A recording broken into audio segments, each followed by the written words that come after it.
दोस्तों आज का वीडियो मैं लेकर आया हूं आपको जंतु कोशिका के विषय में। किस कोशिका के विषय में? जंतु कोशिका के विषय में।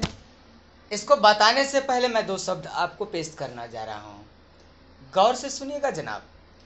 कह रहा है, दूर रह के करीब रहना नजाकत है मेरी।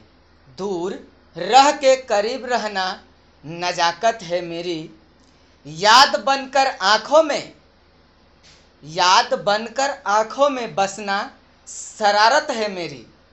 करीब ना होते हुए भी करीब पाओगे, करीब ना होते हुए भी करीब पाओगे, क्योंकि एहसास बनकर दिल में रहना आदत है मेरी। दोस्तों नमस्कार। कल मैंने आपको बताया था पादप उत्तक, और पादप उत्तक के कई सारे चीज मैंने आपको लेकर के आया था। तो कल जो पादप उत्तक खत्म हुआ, सोचे कि क्यों नहीं आज जंतु उत्तक पर चर्चा किया जाए।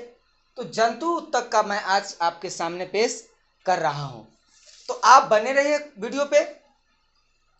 देखिए क्या कह रहा है।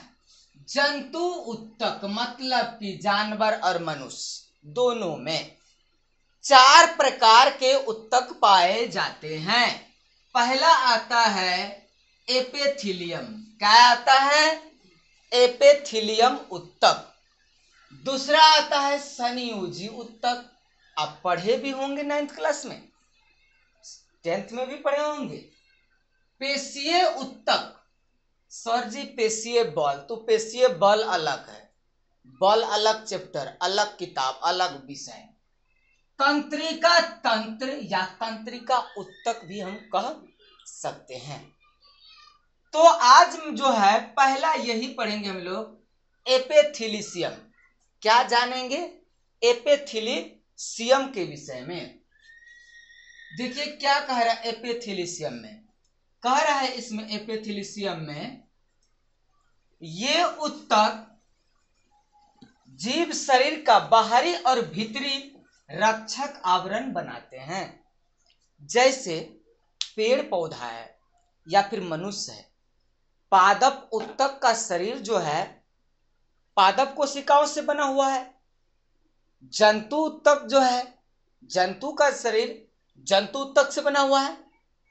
खैर चाहे शरीर पादप का हो या फिर जंतु का हो, दोनों का शरीर का निर्माण उत्तक और कोशिकाओं के मिलने से ही हुआ है। दोनों का शरीर का निर्माण कैसे हुआ है? उत्तक और कोशिकाओं के एक होने से। तो जो एपिथेलियम कोशिका होता है, ये हमारा शरीर का बाहरी और भीतरी रक्षक आवरण बनाता है। जो शरीर के अंदर में मौजूद है उसको क्या करता है? मजबूत करता और रक्षा भी करने का काम ये करते हैं। करा ये उत्तक शरीर के सभी अंगों, मतलब कि शरीर के जितना अंग है, अंदर बाहर सब जगह अपना काम पूरा करने में कोई कोताही नहीं करता है। जैसे फेफड़े, फेफड़े में अगर कोई दिक्कत आया तो सांस की समस्या आदमी भजा सकता है समय से पहले। दूसरा आहार नली, मतलब कि भोजन ठुसैया जब हम लोग करते हैं तो मुख गुहा से आहार नली होते हुए कहाँ पहुंच जाता है? उत्सर्जन की मार्ग होकर के ये फिर बाहर आ जाते हैं। ये होता है। कारण कि उसका बाद हृदय, जिसको यकृत भी बोलता है लोग, जिसको क्या बोलते हैं? हृदय, यकृत। उसका बाद मुख गुहा इत्यादि आदि सारे चीजों में क्या होते हैं? मौजूद होता है, और इसकी रक्षा भी करना इसी का काम है। किसका बताइए? एपिथेलियम का काम होता है। इसका रचना के विषय में जानना है। इसका रचना कैसे हुआ? इसका रचना का रहस्य देखिए क्या है। करा इन उत्तकों की परत आंतरिक अंगों की, ये जो उत्तक है इन उत्तक के आंतरिक परत अंगों की जीवाणुओं का, जो जीवाणु है, जीवाणुओं का आकार उनकी स्थिति और कार्य पर निर्भर करता है। अब देखिए भाई, ऐसे ही काम करने वाला ये है नहीं। काम करने के लिए सबसे पहला चीज होता है स्थिति, किस पोजीशन में है, स्थिति के हिसाब से ट्रीटमेंट होता है। बीमार ये सब जो होता है स्थिति को देखते हुए डॉक्टर क्या करते, एक्शन लेते हैं कि अब सुइया लगाए, सलेन करे कि छोड़ दे से या ट्रेफर कर दे। उसी प्रकार जो है एपिथेलियम क्या करता है, उसकी स्थिति और कार्य पर निर्भर करता है। दूसरा कारण, ये कोशिका आपस में सटी रहती है। कई सारे कोशिका हैं जो इस प्रकार के रहते हैं, एक दूसरे से ये चिपका हुआ रहता है, न कि हटा हुआ रहता है। इसके बीच में अंतर कोशिकीय स्थान, जो कोशिका सटा हुआ रहेगा उस कोशिका के भीतर थोड़ा भी जगह मात्र नहीं रहता है। कोई दिक्कत?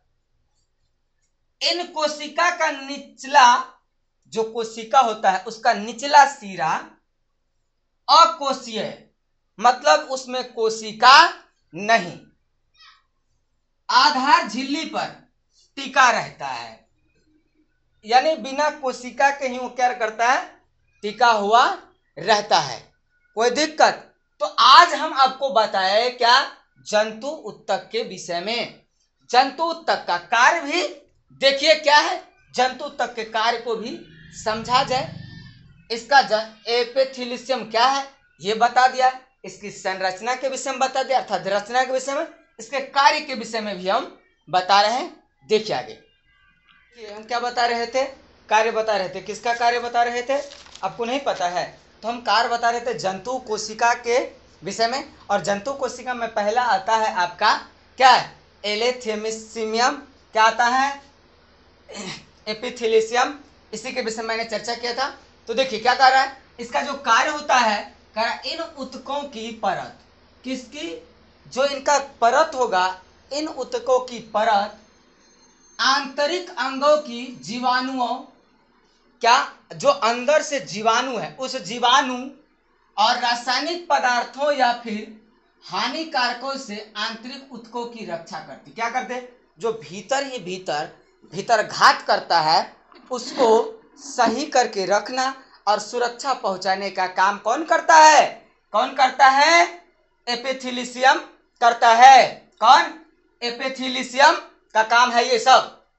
दूसरा कारण, इन ऊतकों में पाई जाने वाले, अर्थात इस ऊतक में पाए जाने वाले क्या, ग्रंथियां विशेष पदार्थ का स्राव करती है। मतलब कि इसमें जो है, जो ग्रंथियां हैं उस ग्रंथियां में कुछ विशेष प्रकार का पदार्थ मौजूद होता है और वही पदार्थ क्या होता है, धीरे धीरे स्रावित होते रहता है। जैसे दूध, श्लेष्मा, पाचक रस इत्यादि। जैसे हम लोग दूध पीते हैं तो क्या ब्लड के साथ मेरा दूध भी दौड़ता है शरीर में? नहीं, उसके साथ दूध में मौजूद प्रोटीन, वसा या विटामिन की तरह जो भी चीजें पाई जाती है उन सब का मात्रा जो है उसमें क्या होता है, खून के साथ संचारित होने का काम करता है, ना कि पूरा दूध है उसमें क्या करता है, संचारित होता है। उत्सर्जन नालिकाओं में पाई जाने वाली क्या, उत्सर्जन, अर्थात खाद्य पदार्थ को हम लोग जब ग्रहण करते हैं तो लेटरिन, बाथरूम पर पेशाब पैखाना सब करते हैं, वह करने में जो है क्या करता है यार, एपिथेलियम क्या करता है, कोशिकाएं हमको मदद करती है, अर्थात उत्सर्जन करने में सहायता करती। कौन, एपिथेलियम ना। उसके बाद क्या जानते हैं, जब बड़ बुजुर्ग हो जाता है ओकरा मैदान सही से न होगा, अगर होगा तो पेट खराब रहेगा, संभाल नहीं पाता है, उस समय जो हो यह काम करना क्या कर देता है, बंद कर देता है।